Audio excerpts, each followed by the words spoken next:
Okay. Jesus Christ. Sorry. My tripod is badly positioned. Mm. Oh, I don't need to do that anymore. Okay. Yeah, let's get started. Okay. Um,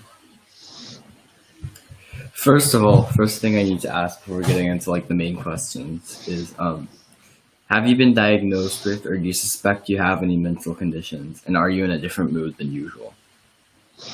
Um, I mean, I think I'm pretty relaxed right now. My understanding is, I mean, at least it was enough to get extended exam time in college, but uh, I got a note that said from the doctor, very likely that I have Asperger's and OCD personality. Okay. But other than that, not in particular that I know of. Hmm.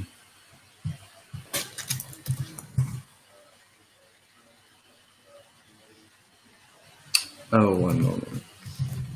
Mm. Okay.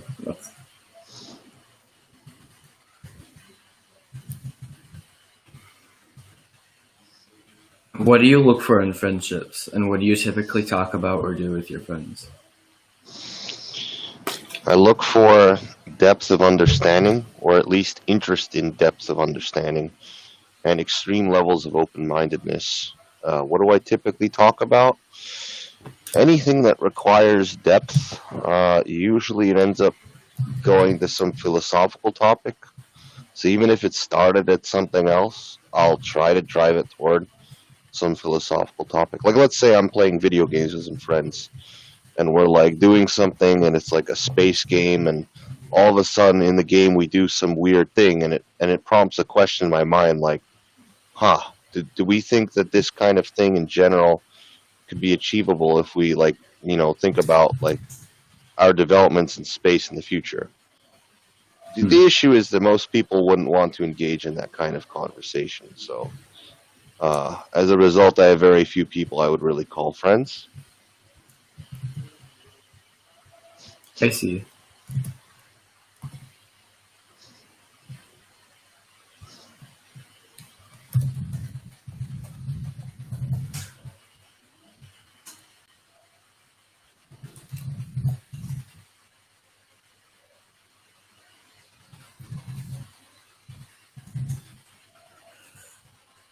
Okay.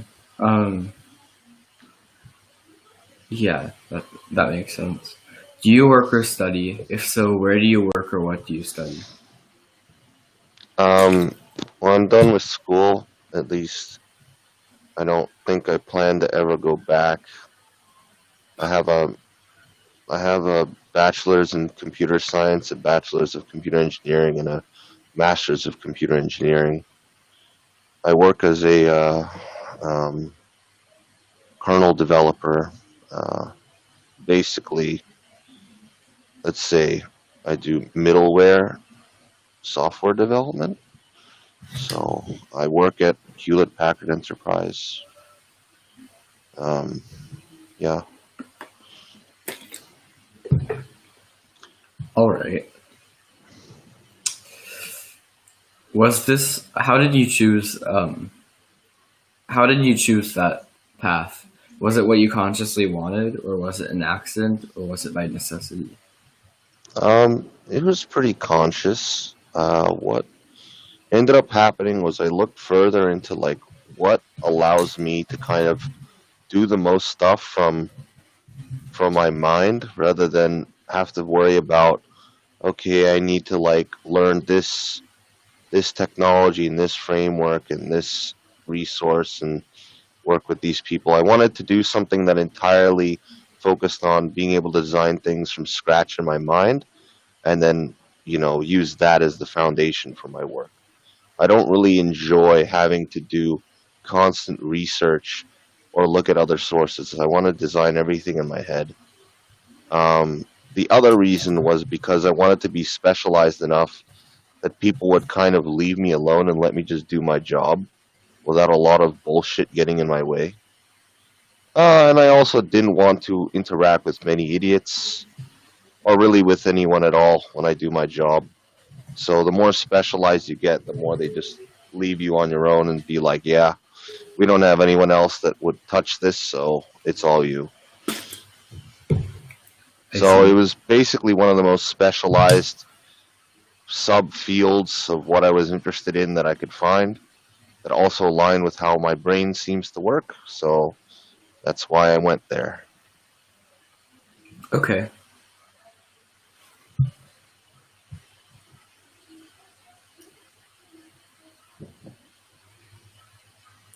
So I'm guessing if you had the opportunity to change this, you wouldn't. Um, I would change my current job because my current job isn't quite as much in what I want it to be as it is. But that's not because because I held back on what I wanted. It's because that was the option available to me, and I am looking for jobs that are closer and closer to my ideal style of work, where it's like I have more power to kind of be independent. I don't have to worry as much on shitty dependencies or legacy garbage. Um, so it's less that I regret my decision and more that it's just happens to be that every time I move forward, it's closer and closer to where I want to be. And this is currently where I am. Okay. Does that make sense? Yeah, it does. Okay. What are your main hobbies or interests? What do you like about them? My main hobbies are probably video games, anime, and you know, in-depth discussion about pretty much anything. Uh, what do I like about them? Anime I like because it tends to have just a lot of random stuff that I won't really see in the real world. Uh, Video games I like because they can allow a simulation of an environment where I truly get to do what I want, which is design things entirely from my mind and implement them and see what happens with them without anyone telling me what I can and cannot do or getting in my way for no logical reason. Um, I just have freedom to do whatever and see where things go and learn from that. And that's where I want to be. Uh, the conversation has the most potential to be the best activity, but it really depends on the people I'm involved with. Does that answer your question? Yes.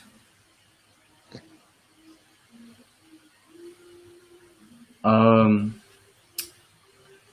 do you have any significant other or have you had one? If so, compare yourself with them. How are you different? Well, I do have a girlfriend, if that's what you're asking. Um, how am I different? Uh,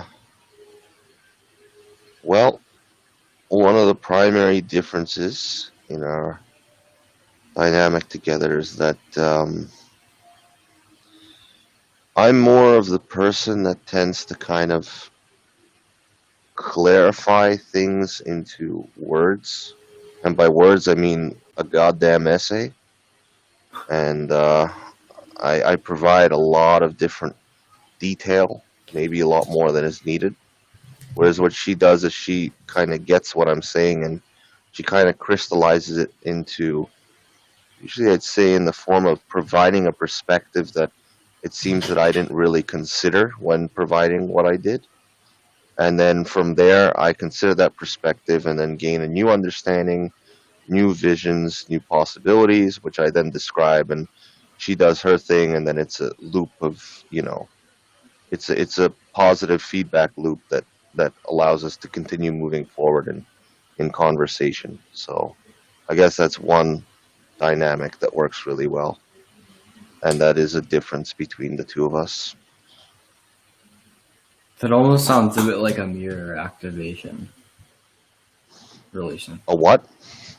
That almost sounds like an inner type relation of mirror or of activation. Yeah, In choosing yeah, it romantic definitely does. partners in general, what's a deal breaker for you but not for most other people? Um,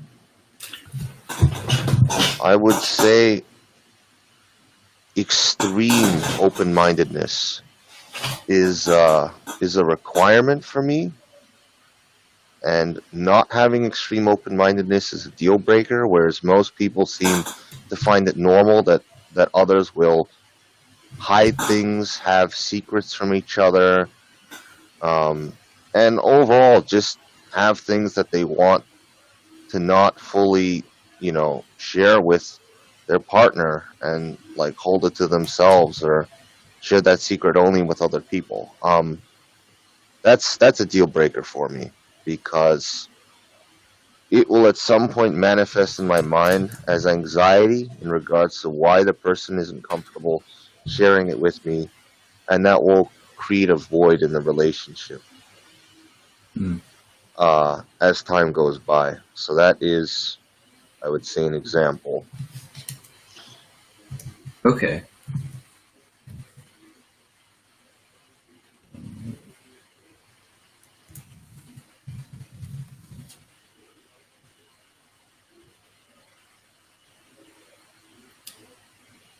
How easy is it for you to feel relaxed? What do you do to relax?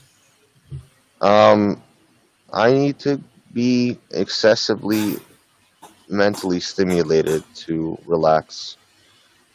Um, I have to, what do I usually do? Like listen to some maybe 5 to 10 ASMR tracks at the same time, with like a binaural audio beat, while also having a philosophical conversation and playing games, and designing some project in my head all at the same time.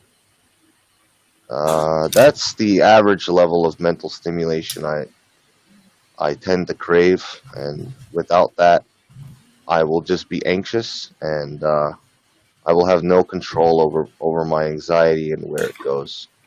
So I kind of need to constantly Sorry. be forcing myself into an environment that requires my full mental capacity, and only when I'm in such an environment can I truly relax. Okay, that's interesting. If I try to slow down or be in an environment where I feel restricted, my anxiety skyrockets, and there's no way in hell I can relax. Hmm.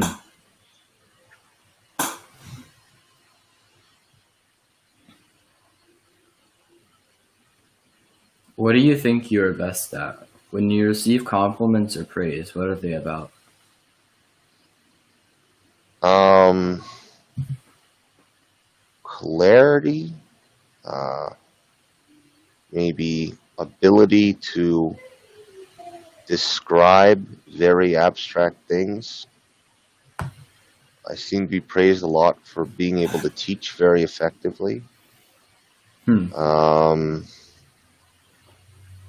I guess seeing different perspectives, playing devil's advocate, those are probably the biggest things that come to mind.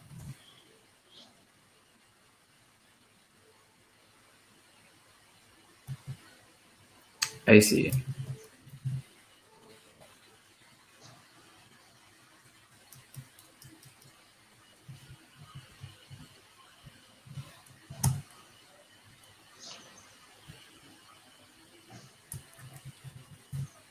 One moment. Mm,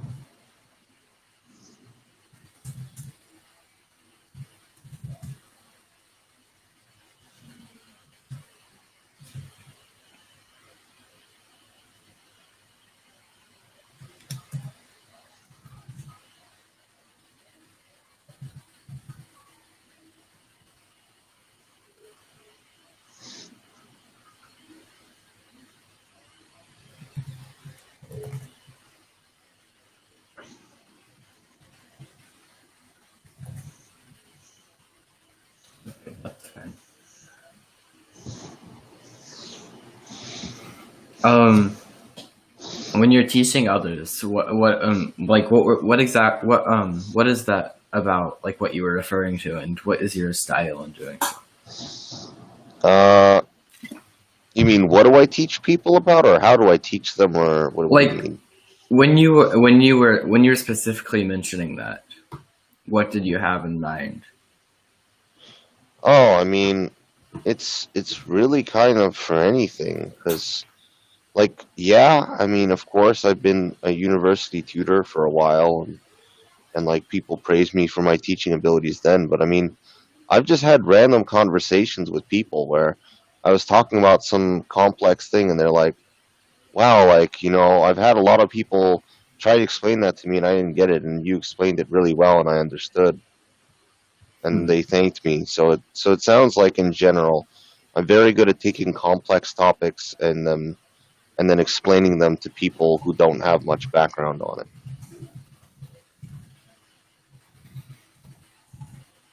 I see. Okay, that sounds about right. Does your sense of morality ever deviate from what is normally accepted as moral? If so, how? Uh, I don't even know if I would consider myself to have morals. I mean, I could Hmm. say I have principles, but the principles are all logically derived. I don't really think I have morals per se. Um, so I would absolutely say that my morals significantly differ from what is societally accepted. For the purposes of this question, we can consider your logically derived principles to be morals, even though their Okay, source is different. okay, fair enough. So you're asking me to compare my logically derived principles to societally considered morals. Yes. Um, in terms of how I act societally, they're a little bit questionable, but okay. But in terms of like the depth of how far they go, they are very far from what's societally accepted. Hmm. Um, so the, the the short summary here is that like the ones that actually matter and how I act societally, it's not that bad. But in terms of my true beliefs, it's pretty far out there. I see. Do you have an example of this? If you'd like to not go into that, that's all right. Let me see. Let me see if I can give an example. Okay, so for example, like, um, uh, yeah, I guess you know what? To be honest, I don't really feel comfortable sharing that, so I'd rather not. Okay, that's all right. We can keep moving. Yeah.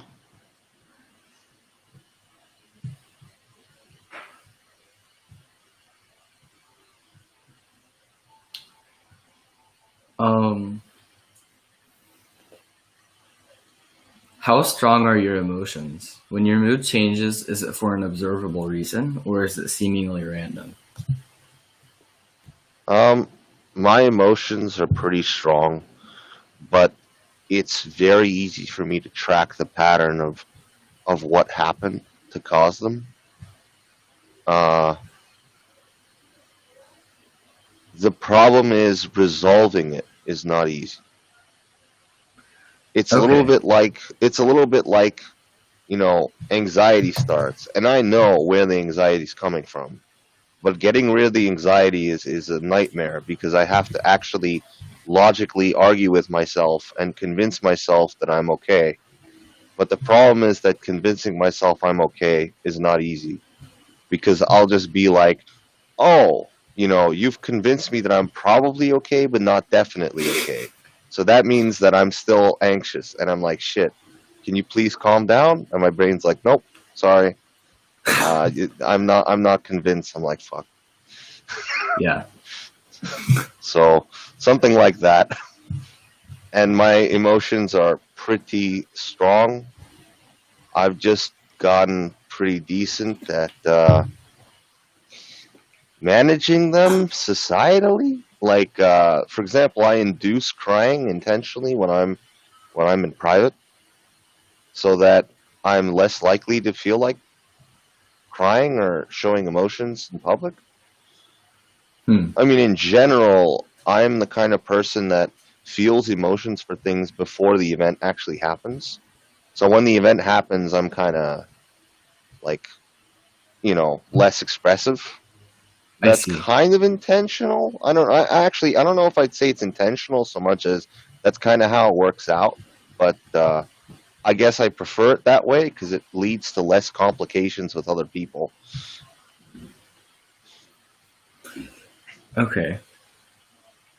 What were you like as a kid? Did any moments or aspects of your personality at the time stand out to you? Um, I I was laughing at everything. I just kind of didn't mind using acting stupid as a way to make things funny for people, even if that made me look bad. Um,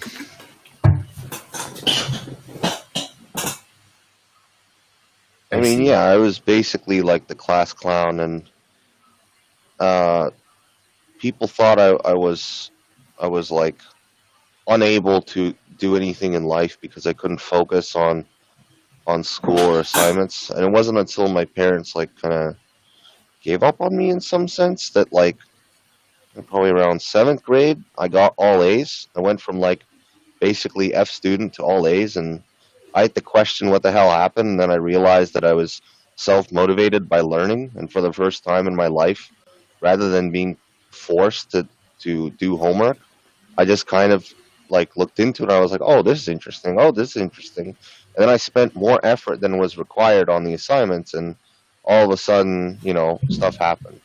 And then my parents got some hope back, started, being more consistent. My grades went back down. So that's how it goes. Okay. That's But helpful. yeah, yeah.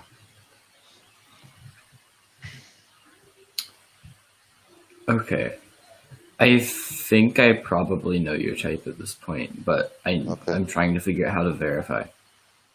sure.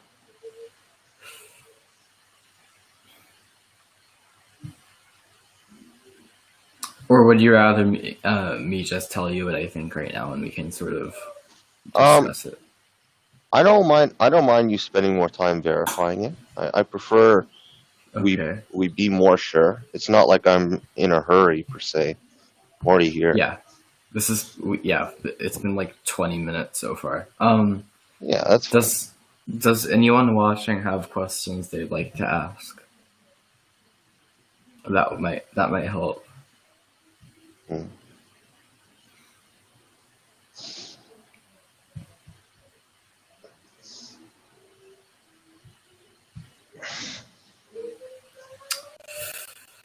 I've been asking this a lot. In general, how punctual are you? How comfortable am I with what? Just in How life? Like, punctual?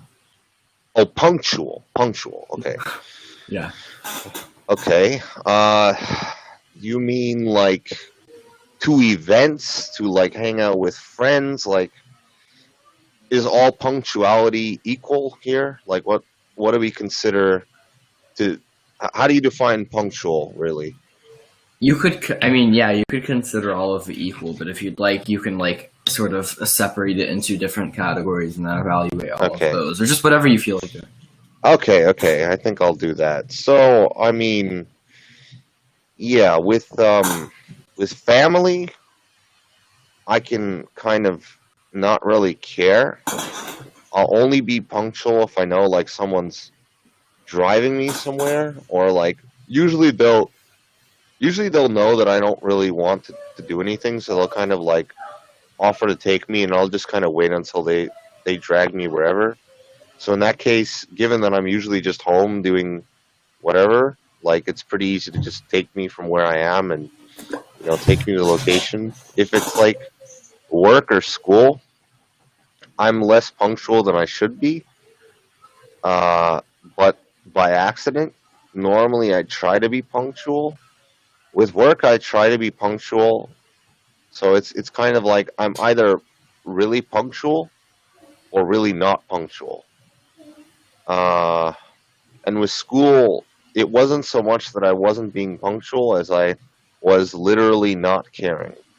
So I may not have showed up. I may have showed up. Oh no, there were times when I wanted to show up halfway, and I was like, nah, I'm just not gonna go. It's too much effort. Hmm. So I think it's more like I'm either punctual or like I straight up am not punctual at all to the point that I might just not even go to the event in the first place. Okay. Do you find yourself hesitant to act on incomplete information in comparison to others?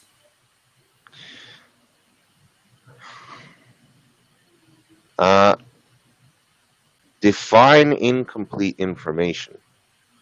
I don't know. I didn't ask this. Okay, the problem with this question is that one way to look at incomplete information is that you have a statistic and you're concluding like you're basically doing one of those causation where only correlation is known things. Another way to look at incomplete information is like you have personal experience and you think you can conclude something, but other people are like, oh no, but you need like a larger sample size, even though like you genuinely see a pattern that can still be concluded with value from that personal experience.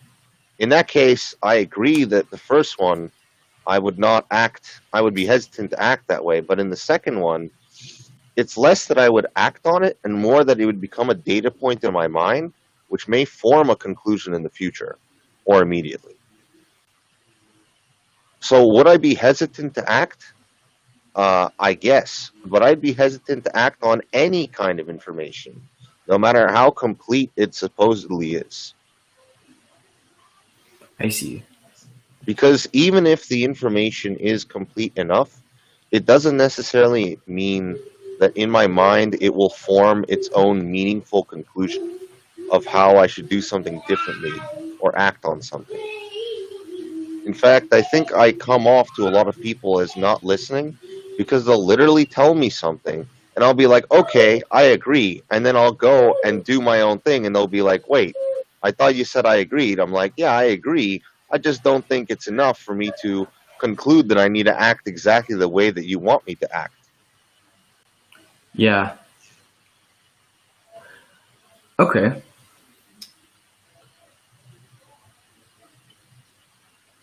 I think I'm. I think I'm ready at this point. Okay. Um. Let me just. One moment. Yeah.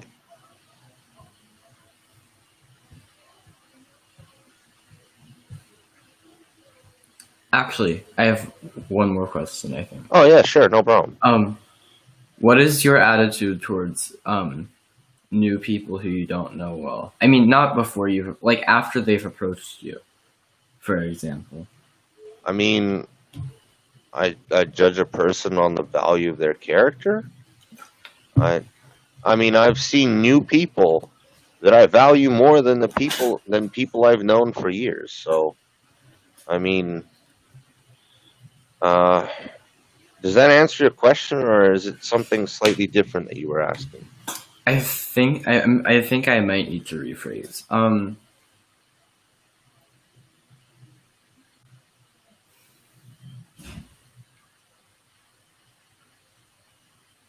Relative to the average person, what is your outwardly expressed attitudes towards them? I see. So, how do I interact with strangers, essentially? Um, I think I default to not making any assumptions and I default to being pretty open, but it's not like I need to tell them my deepest secrets right away. It's just that I don't feel a need to be closed off initially. So what I do is I give them kind of like an answer that has a bit more depth than kind of the previous topics, questions or answers in the conversation, and see what that person does with it.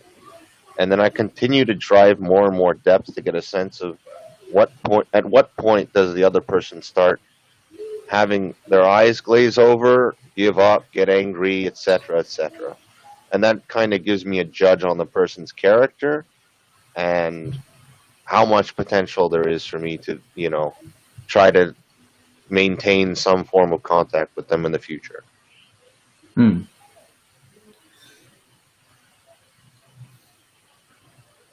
Okay. Yeah, so while I'm not entirely sure about subtype, I think that you are probably an NET and secondarily possibly an NIT, Hmm. but I'm leaning strongly to the first of those. I I don't see. think that you are a TIN. I see Okay. contact logic and inner intuition Hmm. for especially with the incomplete information question and the in near the end of it. Hmm. Um, a TIN would also be more initially closed off towards people, I see. um, even if that wasn't a conscious decision that they are making. Hmm. And I don't think that is true of you. Hmm. I see. Uh, Um, I'm trying to think of more examples, but basically everything suggested that. I see. Do you Now, have? why Is there? why did you also say possibly NIT? Um, I remember thinking it at a few different points, but I don't remember exactly why I did. Um, I'm trying. I'm trying to recall. I guess I didn't see complete evidence of the of like an EP temperament, except maybe what you gave as for how you were in childhood. And that, but that would still have the contact logic and the inner intuition that I mentioned. Hmm. Yeah. Yeah, but I don't think that is likely. I see. Okay. Yeah. Is there anything else you're wanting to know?